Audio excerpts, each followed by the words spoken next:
are my thoughts on this movie?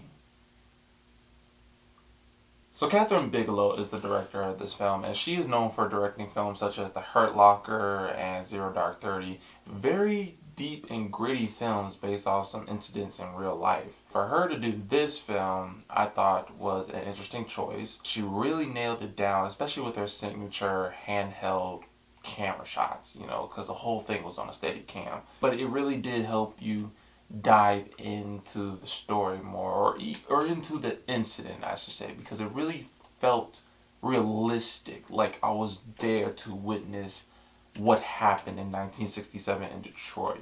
This movie is about two things. One, the riots that were going on during the time period, and two, most importantly, well, the reason I say most importantly is because that's really what this movie is mainly about, the Algier Motels incidents, to where some lunatic just wanted to mess around and shoot his toy gun. Police came and abused them until they would get a confession out of them as to who's the real shooter. Oh my gosh, this movie is 2.5 hours long. And I'm not complaining about the time limit of this movie, but I went to go see this in the theater, and as soon as the lights dropped, the door closed, you're just sitting here in this crowded theater watching this film, you really feel as if you are invested in the film.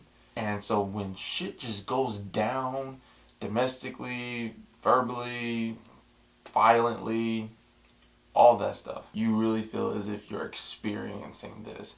And to see this for 2.5 hours, I'm just thinking, God, please just end it so I can stop feeling like this. But that's the point of watching films, to experience it. And that's why I kind of praise the director for that. She did her thing with this. With the characters, we have John Boyega as this security officer who I feel as if not only did he do a great job, because John Boyega is a really great actor in my opinion, he to me was like that relief.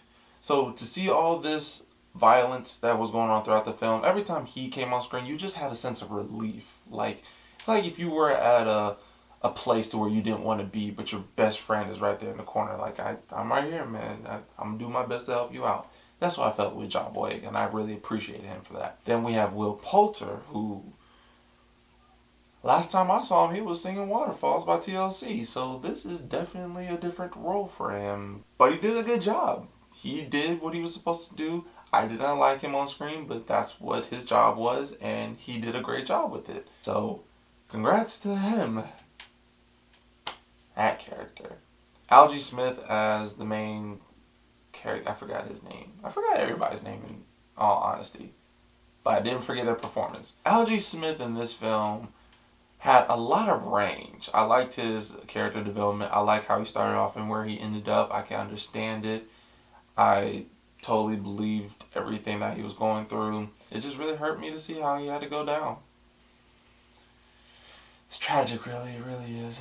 It's terribly tragic. Here's the thing with Detroit, too. First off, I didn't understand the title, why it's called Detroit. That was something that made me feel as if it should have been called something about the motel incident, Because mostly when you name a movie or TV show based off a city, it's an adventure that happens within the city, whether it's good or bad, but it's more of the feeling of that city.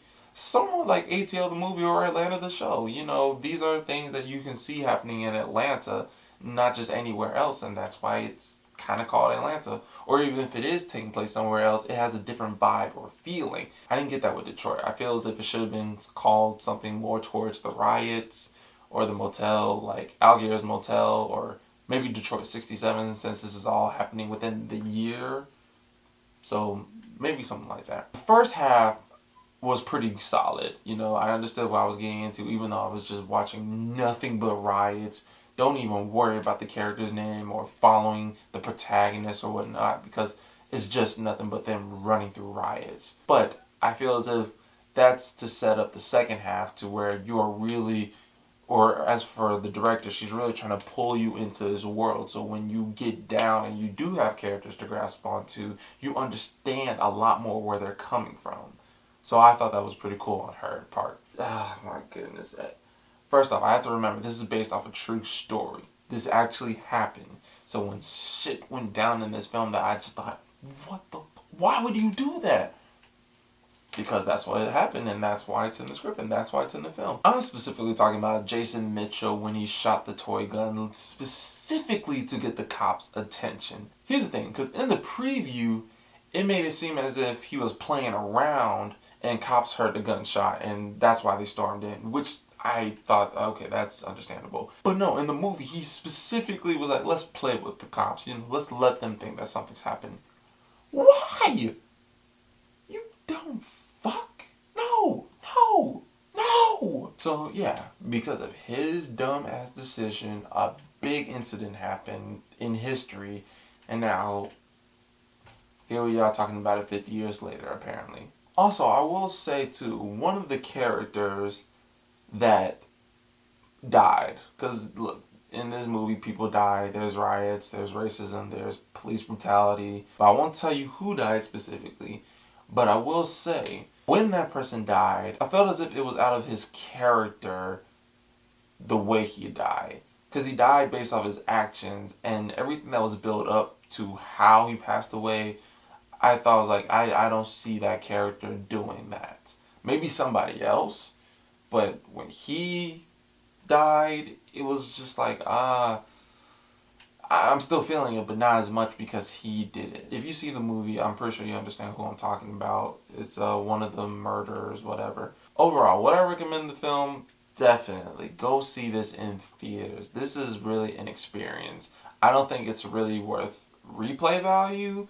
I don't think you have to necessarily buy it on Blu-ray unless you like these type of films. This is something to me to where when you are watching this on a big screen with a crowded audience, the lights are off, the doors are closed, you will be sucked into the world of Detroit, and that's what you go to the movie theaters for, to get sucked into the world of the film you have chosen. So guys, those are my thoughts on Detroit. I want to know what you guys thought about it. Did you like it? Did you like the performances? Did it ever have you on the edge of your seat? Whatever it may be, let me know in the comment section below. And guys, thank you so much for watching this video. And if you want, you can click right here to see more of my thoughts on the matter.